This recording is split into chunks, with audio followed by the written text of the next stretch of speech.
Ayomi, hearing the news from the guard at the palace gates upon her return, fled like a bird.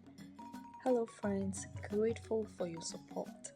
If you're new here or you've been watching without subscribing, please don't forget to hit the subscribe button. Click on the notification bell to receive new stories anytime it is uploaded. Like, share, and comment as we proceed. After a long journey of escape, Ayomi found an abandoned hut, sat and began to worry about what had happened and wondered how to resolve it.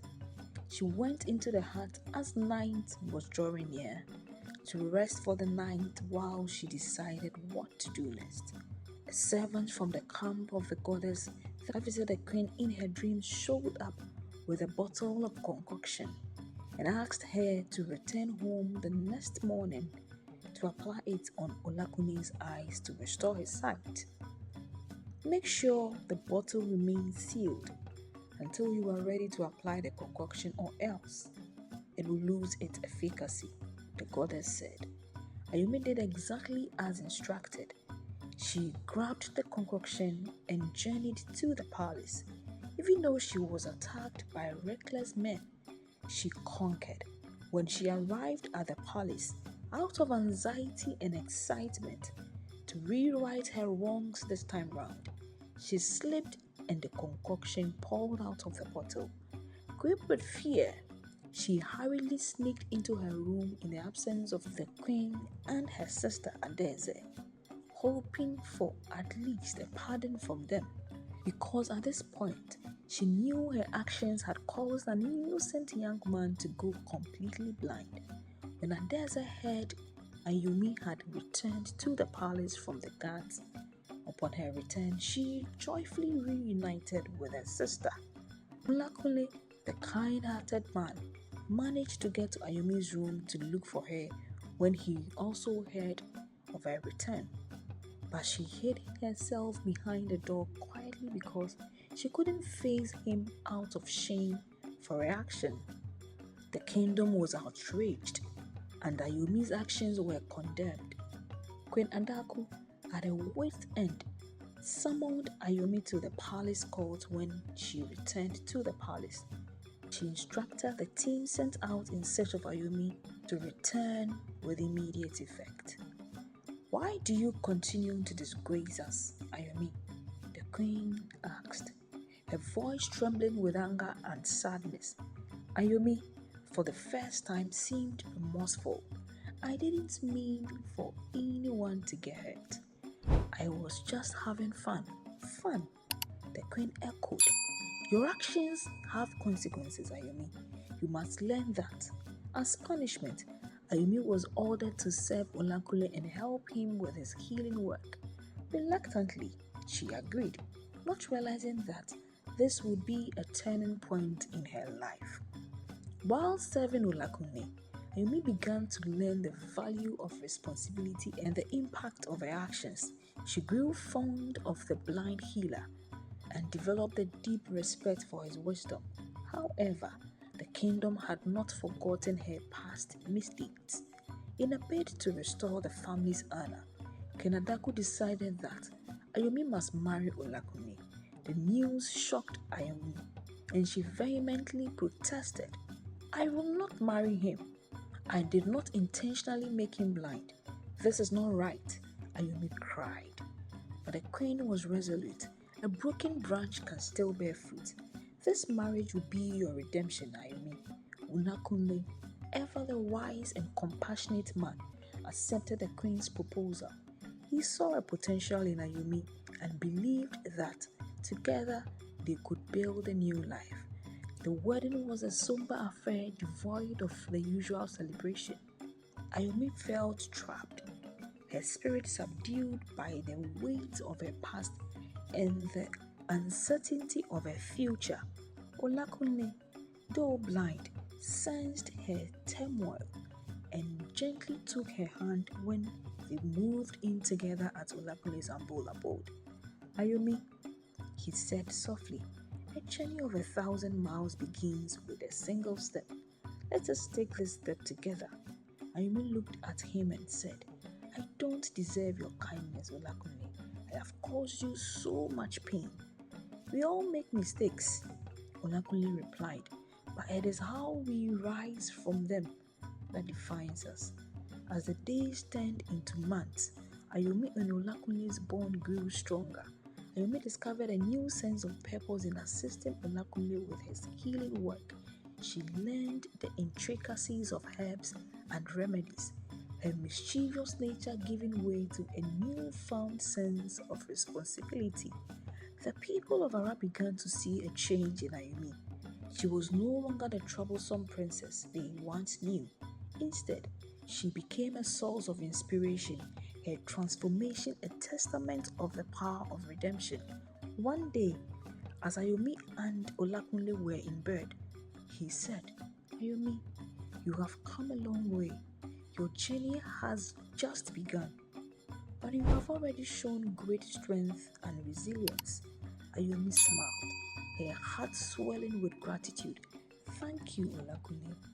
You have given me a second chance, and I will not squander it. One stormy night, as thunder rumbled and lightning streaked across the sky, a mysterious stranger arrived at the palace. He was cloaked in darkness, his face hidden beneath a hood. The guards, wary of his intentions, led him to Queen Adaku. The stranger said, Your Majesty, I bring news from a distant land. There is a secret about your daughter, Ayomi, that must be revealed. The queen's heart raised with anxiety. What do you mean? Speak plainly. The stranger replied, I am a servant of the goddess who blessed you with your daughters. Ayomi's deformed face is not a curse, but a mark of divine powers. She is destined to bring great change to Ara. The queen was stunned. But her actions, her mischief, how can she be destined for greatness? The stranger smiled. Every blessing carries a curse, and every curse a blessing. Ayomi's journey is far from over. She will face many trials, but her strength and resilience will guide her. As news of Ayomi's destiny spread, the kingdom held its breath, waiting for the trials that would test the deformed princess. Ayomi, now aware of her true purpose, steeled herself to the challenges ahead. The first trial came in the form of a drought that threatened to devastate Ara. The once lush fields turned barren, and the people faced the specter of famine.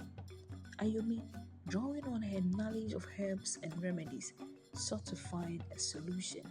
She journeyed to the heart of the forest, where ancient spirits were said to dwell. There, she encountered a wise old spirit who spoke in riddles. To break the drought, you must find the tears of the earth. They lie hidden where fire meets water. Ayomi pondered the spirit's words, realizing that she needed to find a hot spring. She located the spring and performed a ritual to summon the tears of the earth. Rain began to fall, quenching the land's thirst and saving the kingdom from disaster. The second trial came in the form of an invading army.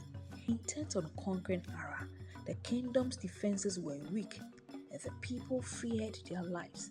Ayomi, determined to protect her home, rallied the villagers and devised a plan. Using her knowledge of the land and her quick thinking, Ayomi set traps and ambushes, slowing the enemy's advance.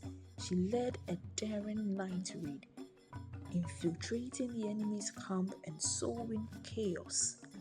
The invaders, demoralized and confused, were forced to retreat. The final trial was the most personal and difficult. Ayomi's twin sister, Adeze, fell gravely ill. No healer in the kingdom could find a cure, and Ayomi feared losing a sister who had always stood by her. Desperate, Ayomi sought the help of the goddess who had blessed her family. She journeyed to a sacred shrine, offering prayers and sacrifices. The goddess appeared behind her, radiant and serene. Ayomi, the goddess said, Your journey has been long and arduous. You have proven your strength and resilience. To save your sister, you must make the ultimate sacrifice. Ayomi's heart clenched with fear. What must I do? You must give up your scars on your face, the mark of your divine power, the goddess replied. Only then will your sister be healed. Ayomi contemplated the sacrifice. She had come to accept and even cherish her deformed face, but she loved her sister more than anything. With a heavy heart, she agreed. The goddess asked Ayomi to return to her people, for her request is granted. While that was ongoing, Adeze, lying in her sick bed, began to stir. Her color returned and her breathing steadied. She opened her eyes, finding Queen Adaku by her side. "Mom," Adeze whispered, "I am healed."